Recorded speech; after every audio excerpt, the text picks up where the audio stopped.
že akceptujeme a rešpektujeme iných, aj keď sú odlišní od nás. Môžeme byť odlišní v rôznych veciach, ako sú farba pleti, náboženstvo, kultúra, jazyky či názory.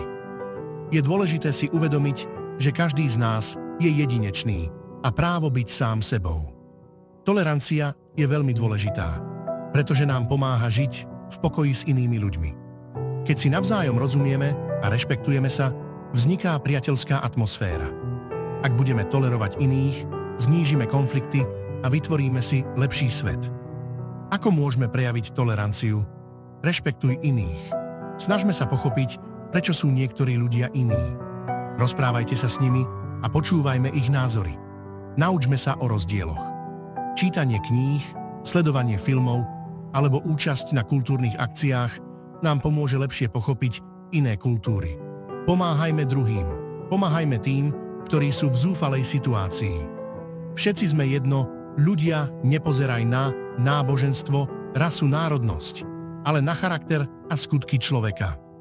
Každý človek by mal byť hodnotený podľa toho, ako sa správa k ostatným a aké má hodnoty a morálne zásady. Majme sa všetci radi.